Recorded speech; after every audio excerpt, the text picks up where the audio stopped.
Bismillahir Rahmanir Rahim. Alhamdulillah Rabbil Alameen. Hasbunallah wa ni'mal wakil. The Lord is my light and my salvation, whom shall I fear? And yea, though I walk through the valley of the shadow of death, I will fear no evil, for you art with me. Thy rod and thy staff, they comfort me. Thou preparest a table before me in the presence of my enemies. You anoint my head with oil, my cup runneth over, and surely goodness and mercy shall follow me all the days of my life. And I will dwell in the house of the Lord forever and ever. Amen. Assalamu alaikum. It's Tuesday. Welcome to Johnny's Bite. Yesterday, the finance minister was in Parliament after a couple of postponements. The mid-year budget review was read. It actually is a statement, and so it's only comments that can be made. That's my understanding from those in Parliament, that there will not be any serious debate. Comments will be made about it. Why he adopted that, I don't know. But last week, Friday, I was at the Medina market with my team. Listen to the market woman. Listen. Oh, yay, for that Christmas, Abba.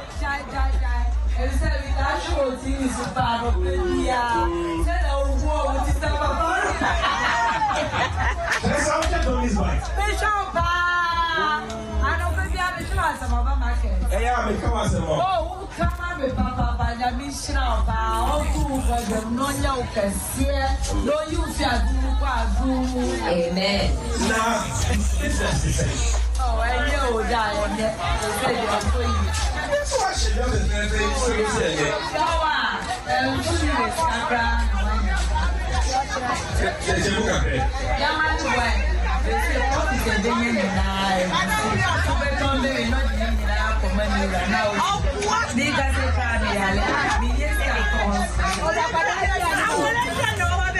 So those were some voices from the Medina market.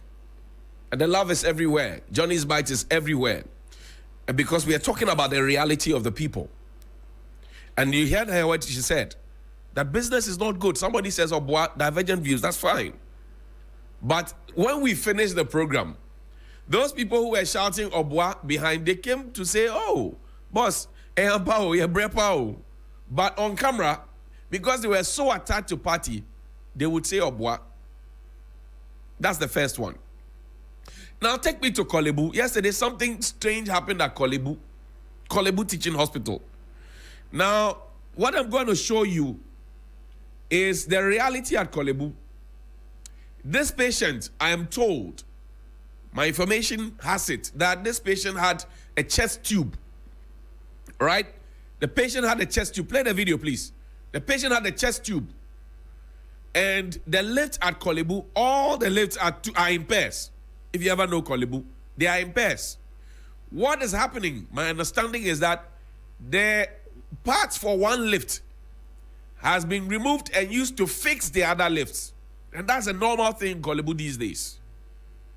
The part for one lift has been removed and used to fix the other lift.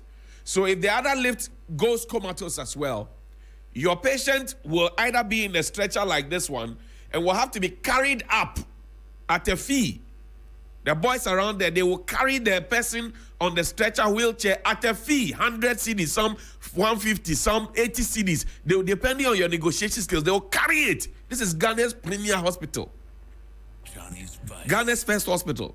So my understanding is that this lady had a chest tube. Forgive me if I had to show this.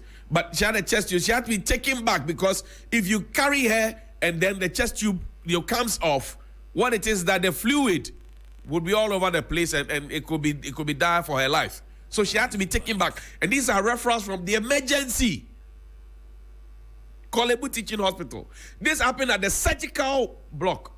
And you know, I've spoken about the surgical block, about how rotten it was, about how the mosquito nets are not working, about how the building is coming up, about how it has not been painted. I had an old man in this country who used to work at the president, maybe he still does, who came to write gibberish on Facebook. Johnny's Bite. But the reality is there. My understanding is that up onto the sixth floor, the final floor, that's where the VVIP ward is. That's where all the big men go sometimes. And those places is good. I told you a few months ago how at Kolebu, that same block, a chip of the block came to hit somebody's head. It happened again. The contractor has abandoned the building. Johnny's Bite. But this is it. The lift at Kolebu. This is it's a matter of life and death. So people could actually die because of this situation at Kolebu Teaching Hospital. Good morning to you, Health Minister. Good morning to the boss at Kolebu. Good morning to you. And now to even compound the problem at Kolebu, the oxygen. Kolebu has no oxygen plant. They buy oxygen from outside. And people die because there's shortage of oxygen at Kolebu. Johnny's Bite. So Kolebu is fast becoming a death trap. So this thing happened yesterday at Kolebu. What you're seeing on your screen, where somebody had gone to the lift. They were going up there for surgery. And the machines were not working. Sad. Kolebu Teaching Hospital, built in 1923 to a global standard. What is happening at Kolebu? Johnny's Bite. Is the place rotting away? Is there no leadership? Well, Johnny's Bite. now I have been perusing through the Auditor General's report, and I came to one conclusion. You heard what the market woman said. She's able to speak, but she may not have a voice and the platform. Some of us, we are fortunate to have the voice and the platform. But that market woman represents a lot of market women, and because we do a lot of outside broadcasts, when you go, you engage them, and they actually tell you the pains that they are going through. I think that the other problem in this country, aside blaming leadership and the church, is the middle class. The people in the middle class, they're also part of the problem. Because the middle class, they are the ones on Facebook, on Twitter, Instagram, they are on WhatsApp, they have following, they tell you I have 54K followers, I have 1,000 whatever, I have 10,000 whatever. They have the followership. But they would never talk about critical national issues. You know why? Because they are afraid and because they think that they are satisfied with the little that they have. They would rather focus and protect that. But it is the lower class, the market woman. They put you to school. That woman there, she has a child in school, I think secondary school or so. She didn't get the opportunity to go to school, but she is deciding that she will make the next generation better. That person, after education or with the benefit of education, will get to become part of the middle class. Johnny's Bite. And then when you become part of the middle class, you forget about those down there, and then you are inching towards those up there who are oppressing the people. The middle class. This morning, those of you watching, those of you who meet me in town, you talk to me, you're part of the problem of this country. Johnny's Because all of what is happening, you have Facebook pages, you never write about it. And I give you a classical example. Before Nado became president, check the middle class who were around him. Johnny's The middle class were around him. It was the middle class that was able to convince the whole nation that Nado is the best pair of hands, along with Dr. Baumia, ally. Johnny's The middle class. Today, some of them are presidential staffers. Today, some of them are CEOs. Today, some of them are whatnot. It's a middle class. That is our problem in this country as well. And because we are part of the middle class, you either find us, because we may be directly affected, so there's bond issue, hey, middle class. There's this, hey, middle class. When it affects us directly, but we're not thinking of other people. And we must bow down our heads in shame. The middle class. This morning, when you're watching me, when you finish, you dress up and go to work. Either you might be at work, you may be listening to me in the radio. Change your mind if you're part of the middle class. Johnny's It must not always be about you. It must be about the larger society. Johnny's Bite. Now, talking about the middle class, the Auditor General's report. I saw something shocking on page 229. Department of Urban Roads. Listen to the story well. I'll read it verbatim. And these days when the reports come, I'll share the portions of the report with you. Department of Urban Roads. Sorry, put it up, please. Unaccounted revenue to the tune of 333,851 Ghana cedis. Listen, 333,851 Ghana cedis. Paragraph 894.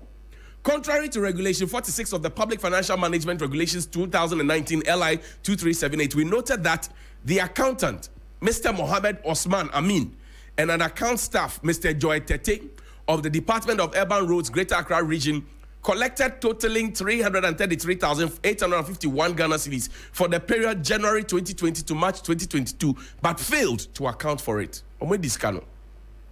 We recommend that the chief director should ensure that the acting regional director recovers the amount 333,851 from Mr. Mohammed Osman Amin and Mr. Joy Tete and pays same into the Auditor General's resource recoveries account at the Bank of Ghana, failing which the amount should be recovered from the acting regional director. 333,851. That's not the end. Embezzlement of funds. 1,534,779. 1,534,779. Section 7 of the Public Financial Management Act 2016, Act 921, provides that a principal spending officer of a covered entity shall ensure that regularity and proper use of money appropriated in that covered entity and in the exercise of duties establish an effective system of risk management, internal control, and internal audit in respect of the resources and transactions of a covered entity. Now, our review showed between January 2020 and March 2022 that the acting director approved a total amount, listen, of 214,730. That was what was approved to be drawn. No, come back, please. I want to. That's where the embezzlement starts from. 214,000, right? 214,730. That was what was to be withdrawn for various activities. We, however, noted that the regional accountant, Mr. Mohammed Osman Amin, altered the amounts in figures and words on the various checks after approval by the acting regional director and withdrew a total amount of 1,799,509 Ghana cedis, 38 pesos. 1,799,000 Ghana cedis, 509 cedis, 38 pesos from the bank details. Now, Mr. Amin has so far refunded 50,000. He benefited from 1.5 million in excess. He has so far refunded 50,000 out of the fraudulent withdrawal, leaving an amount of 1,534,779.38 outstanding. Clearly, a case of thievery, a case of robbery, a case of rape of the state, a case of corruption. Office of the Special Prosecutor, good morning to you. 1 million, 1.5 million. He altered the checks in words and figures. I don't know if it is corruption or corruption-related activities. Now, this same man, oh no, take your time for me, Asher, but don't rush me, please. This same individual, come back. I want to dovetail because the man started, some monies that were paid 300 and something thousand Ghana cedis. Now there's 1.5 million. There's another. They said, we recommend that they ensure that the acting director, regional director, recovers the amount of 7,950 with interest at the prevailing rate. Mr. Mohammed also paid into. Let me get the context for this. Please go up, please. Show me the document. Go up. Let me get the context of the thing. Johnny's bite. No, let's go to the previous page. I want to get the context. It's important to build context, so nobody come and say we are defaming them and will sue us. We want to be ethical. Now, Regulation 78, read paragraph 899. Regulation 78 of the Public Financial Management Regulation 2019, LI 2378, requires heads of covered entities to ensure that payments for goods and services are valid, accurate, legal, and that the evidence of service reduced, certification for work done, and other supporting documents exist. This is law. We noted that the regional accountant, Mr. Mohammed Osman Amin of the Department of the Greater Accra Region, withdrew the amount I was talking about, 7,950. So he has to pay. So one person with Mr. Joy Tete, they have millions of our CDs with them. One person with Joy Tete, Osman. And you see, the recommendation is that he should be referred to the police. Has the urban roads referred him to the police? When you go to the urban roads and you ask them about roads that are sport, feeder roads, whatever it is, they start telling you stories. But if you're a director and you have written a check, and somebody who works under you, who is supposed to be protecting the pest on our behalf of urban roads, he has been able to alter the words and amount. Look at the figures. 333,000 Ghana cedis. 333,000 Ghana cedis. Former 330 million. Or 300 million. Former. Then 1.5 million in excess. I said the middle class. So this man, if what is being said by the Auditor General is anything to go by, and he did what it is, he is a candidate for jail. Now it beats my imagination as to how such huge sums of monies will be withdrawn from our accounts, and then the only thing that is done for him is that he is given an opportunity to refund. The person who sold a bunch of plantain, who is spending 10 years or 5 years at Insawam prison, was he given an opportunity to return the plantain? The person who sold 100 Ghana cedis and was caught at Makwala Market and is behind bars now for a number of years, was he given an opportunity to return the money? These are thieves in suit and tie, according to the Auditor General's report. The Auditor General called it fraudulent. Office of the Special Prosecutor, good morning to you. I want to greet you from the depth of my heart. And I said, this matter, reading the report, it was so underwhelming. And there are various aspects of the report I'll share with you. This is for urban roads. Director of urban roads, in the report, it is said that if you don't withdraw, you don't recoup the monies, which will hold you accountable. We will be watching. And as for Mr. Osman, I say good morning to you. This afternoon, when you go to the mosque at 1 to pray for forgiveness, because you have actually raped the state, according to this report. And if you did that, you should be a candidate for jail by now, with all your conspirators like Mr. Joy Tete. This is a very sad situation. Middle class. Good morning.